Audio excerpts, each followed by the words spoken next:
Well, as you can see, we are here at the CCA workbench, and we're going to talk a little bit about how to handle that fish both sides. Yeah, you know, it's two things. One for our health, and one for the fish's health. You know, first off, we want to try to protect its slime layer. A lot of, you know, all these fish have a nice coating of slime, and when you, especially during the heat of the summer, if you mess up that slime layer, sometimes they can get infections, and it can lead to a fatality or, you know, just unhealthy fish. So you try to minimize the handling as much as you can. Keep your hands wet, you know, before you touch the fish. Try not to bounce it off the deck a few times. That's where I have failed. We always have that problem. Failed that. You know, fish are slimy, and they're wriggling around. So, you know, a lot of times they get away, and you know, you just want to, you know, make sure you keep from doing that. Try to avoid from dragging a big fish over the transom. Like if you catch a sailfish, you want a picture, which I don't, you know, recommend bringing them into the boat. But if you drag a big something that you're going to let go, you don't want to drag it along the gunnel and scrape off its slime layer. You know, leave all the billfish in the water.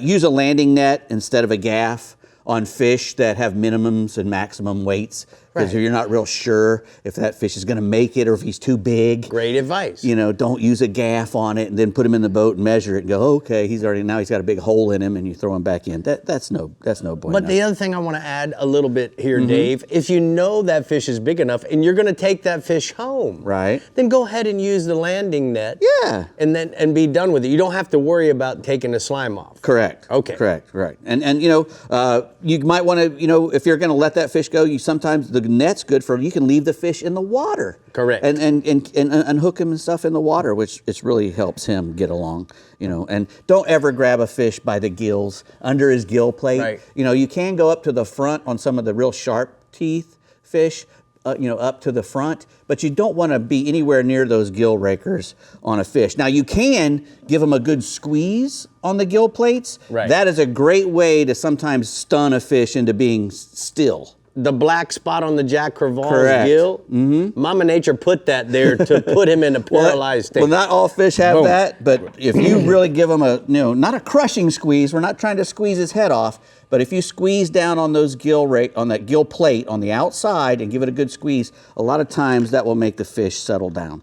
Okay, now there's a lot of fish landing devices, whether it's the fish grip, right? Whether it's the boga, which is the original. This one has the scale in it. I don't think they've really done much to improve that boga grip, I'll be honest with you. There's been a lot of ones that's come along that have tried to copy it, but I really don't think that there's one that's better than the boga grip. And of course, it's not. Price is certainly in a lot of They're expensive. These are expensive. This isn't. Correct. And these are great, especially if you're going to be wading.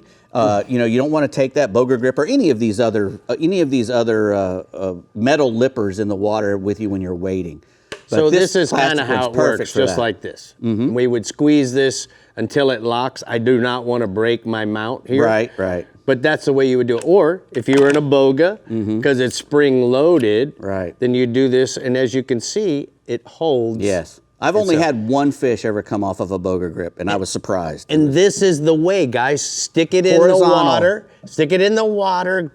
Put the boga grip on him, and as you lift him, slide your hand under his belly. Yep. And if you pull him out of the water, it's always good to support him horizontally. And I don't, you know, you hear a lot of people say, well, you know, their internal organs get crushed and all that. I don't believe that. No. There's never been a study that says that, because fish jump out of the water all the time and are vertical, tarpons and everything. So their gravity's working on them when they do that. I just think it's a good thing to do, and it helps the fish. You think it's a must-have dehooker, Dave? Yes, for two reasons. One, for when you're dehooking bait, you're not holding them and handling as much. Right. And not only that, you can, and a lot of these bigger fish, you can use a dehooker on as well. And again, you don't have to handle the fish as much. You can do that by holding the line and the dehooker and just whoop, and you don't have to worry about it. And speaking of that, while you're going on your next point, here's a great dehooker combination hook remover that Ray makes from R&R Tackle. Right. So guys, you can go around the line to help you pull the hook out. But at the same time, if it's down deep, you hold the line tight. Like a degorger. That's correct. And now you get the jig head, push and turn, and now pull it out. Yeah. Perfect for long, toothy critters like a wahoo, kingfish. What else, Dave? Right. Well, a lot of those swallowed hooks, if you don't have one of these things, right, don't be trying. You know, if you have a needle nose pliers, give it a couple tugs. If it doesn't come out, cut the line as close to the hook as you can. The fish will be much better off swimming away with that hook in him than you trying to rip that hook out with a regular pair of pliers.